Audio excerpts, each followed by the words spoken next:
Espero que estejam bem. Seguindo a aula anterior, né, nessa aula vamos falar da segunda parte do Triple Bottom Line, né, que é o tripé da sustentabilidade.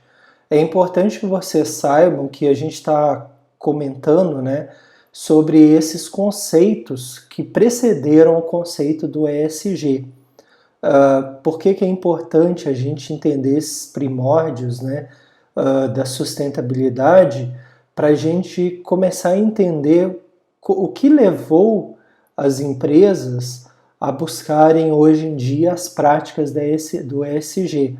Isso vem das discussões, das conferências de sustentabilidade, as conferências do clima, as séries de questionamentos feitos tanto pela sociedade, né, quanto por parte de investidores, por exemplo, da comunidade, dos consumidores. E aí essa discussão do tripé da sustentabilidade, ele é um conceito muito popular, né, que rapidamente se disseminou, e aí ele se torna importante nas discussões do ESG. Como eu tinha falado na aula anterior, esse conceito, né, essas três dimensões, o social, o econômico e o ambiental, ele é descrito no livro Canibais com Garfo e Faca, do John Elkington, né, Sustentabilidade. Aqui a capa na versão brasileira e aqui a capa na versão original. Tá? A gente colocou na aula anterior algumas definições de sustentabilidade, do relatório Brundtland, né, que é o nosso futuro comum, do próprio Elkington, né, ele definindo a sustentabilidade, reafirmando a importância das dimensões social, ambiental e econômica. E nessa aula aqui a gente vai trazer outros autores. Um deles é o Leonardo Boff, né, o livro Sustentabilidade, o que é e o que não é, publicado pela editora Vozes de Petrópolis. Então, Leonardo Boff traz um conceito de sustentabilidade com foco na necessidade de combater a injustiça social. Então, digamos assim, ele traz a ideia da sustentabilidade bem dentro da questão social. Então, combater a injustiça social, incluir as pessoas, a vida decente, zelar pelo meio ambiente, né, ter o suficiente. Então vejam que essas duas nuances, né, o social e o meio ambiente, fazem parte lá do tripé da sustentabilidade, mas também fazem parte do E e do S, de ESG, né, o E de Environment, que é o meio ambiente, e o S de Social, que é o social. Tá? Então, a sustentabilidade de uma sociedade, segundo Leonardo Boff, se mede pela sua capacidade de incluir a todos, né? Todos precisam fazer parte dessa sustentabilidade e garantir-lhes os meios de uma vida suficiente e decente, né? Então, as pessoas que estão aí à margem, né, que são, por isso que a gente usa o termo marginalizados, né, porque estão à margem, não estão incluídos. Segundo Leonardo Boff, essas pessoas precisam ser incluídas, e mais do que ser incluídas, elas terem meios de garantir uma vida digna e que tenha subsistência. Tá? Já o jurista Juarez Freitas, né, nesse livro aqui, Sustentabilidade, Direito ao Futuro, veja que quando a gente pensa o direito ao futuro, né, nos remete justamente àquele finalzinho lá do relatório de Brundtland, que provê as necessidades das gerações atuais sem se descuidar das necessidades das gerações futuras, né? Então seria essa ideia do direito ao futuro. Ele, o jurista, né, nesse livro, pegando a Constituição brasileira, né, ele construiu o seguinte conceito de sustentabilidade. Trata-se do princípio constitucional que determina com eficácia direta e imediata a responsabilidade do Estado e da sociedade pela concretização do desenvolvimento material e imaterial, socialmente inclusivo, durável e equânime, ambientalmente limpo, inovador, ético e eficiente, no intuito de assegurar, preferencialmente de modo preventivo e precavido no presente e no futuro, o direito ao bem-estar. Então, tanto na fala do Leonardo Boff no livro Sustentabilidade, em que ele traz muito à tona o social e o meio ambiente, quanto aqui no do jurista Juarez Freitas, né, ele coloca também muito a questão do socialmente inclusivo, do ambientalmente limpo, e também nos remete novamente a essa questão do presente e do futuro. Um outro autor, né, Amartya Sen, Desenvolvimento como Liberdade, defende que sustentável desenvolvimento que insere todos os seres vivos, de algum modo, no futuro comum. Então lembre que o relatório Brundtland ele chama nosso futuro comum.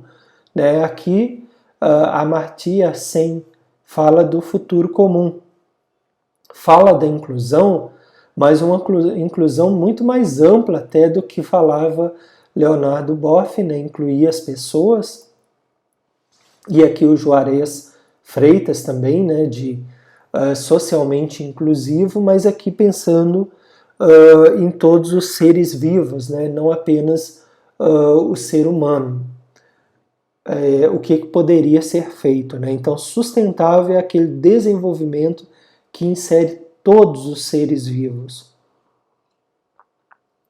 de alguma forma. Então, evitando o excessivo apego a um padrão de vida que traz malefícios ao planeta e, por conseguinte, à humanidade. Eu especulo que Amartya Sen, né, quando fala esse padrão, excessivo apego a um padrão material de vida, está muito vinculado à questão do consumismo, né? Enquanto alguns consomem muito, né, alguns países consomem quase um percentual muito grande em relação aos outros, né? Estados Unidos, por exemplo, né, um percentual de consumo muito grande, e também temos a questão de pessoas, né, pessoas que consomem muito, né, um excesso de consumismo, enquanto outras estão marginalizadas e não têm condições de consumir praticamente nada.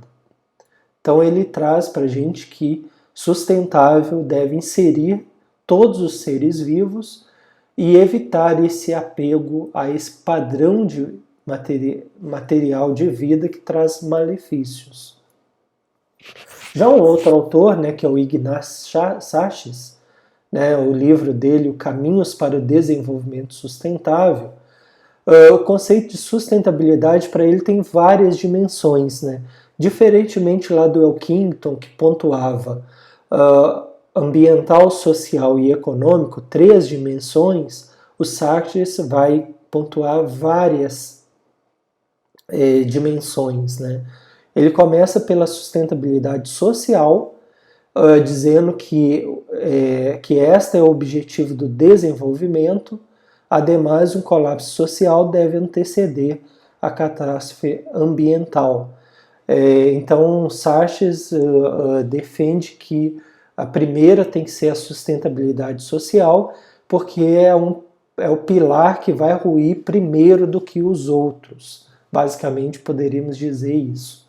Ele também destaca a importância da sustentabilidade ambiental, né, que como os outros falaram, né, o Elkington, o relatório de Brundtland, Leonardo Boff, o jurista Juarez, né, e também aqui o Amartya Sen, né, a sustentabilidade ambiental, que ela vai decorrer muito da social.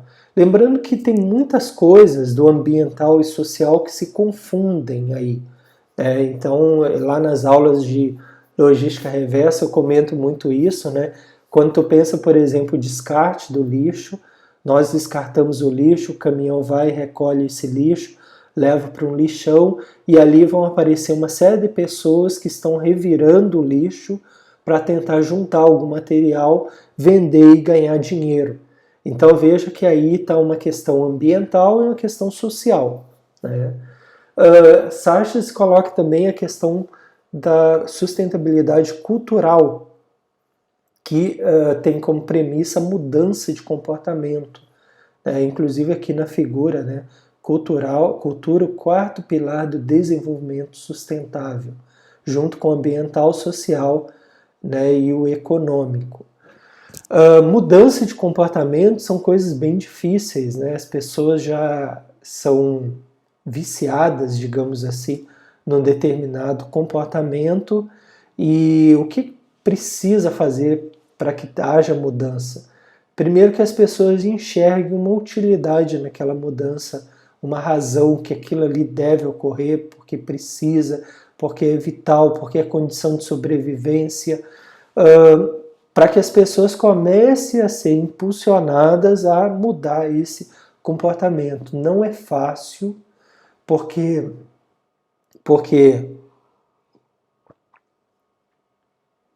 as pessoas são muito diferentes, né? Tem histórias de vidas diferentes, tem pensamentos diferentes, culturas diferentes, nível de instrução diferente, né? Mas tem que ser tentado.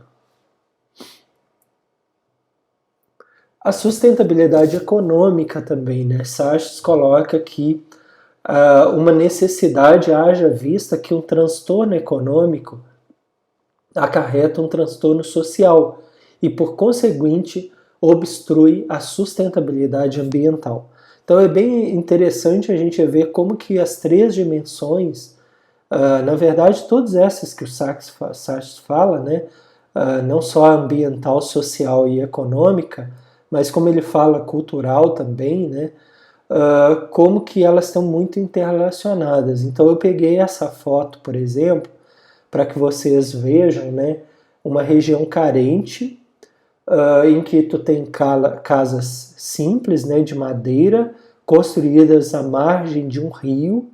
Aí a gente vê uma série de coisas. As pessoas certamente estão nesse local porque elas não têm condições de estar em outro local, né? Então, uma questão econômica. Elas não têm condições. A casa que elas tiveram condição de construir provavelmente foi desse tipo. Elas estão nesse local porque elas não têm condições econômicas. Isso gera problemas ambientais, como a gente vê aqui, né, descartando lixo no rio, o próprio rio, né, muito sujo, gerando também possivelmente problemas de saúde, né? Imaginem aqui insetos ou doenças ou ratos, né? Então impactando também o social, né? E aí, como mudar o comportamento? Ora, como mudar o comportamento se não há dinheiro para que a pessoa mude desse lugar ou mude de vida? Então é isso que o Sartre coloca, né? Que haja vista que um transtorno econômico, que é justamente isso que eu comento, das pessoas não terem condições de ter uma casa melhor, né, uma vida melhor, isso acarreta um transtorno social, como a gente vê aqui, que por sua vez também acarreta um transtorno ambiental. Sartre coloca também da sustentabilidade política, né? Até porque vários desses problemas talvez falte um pouco de vontade política, né?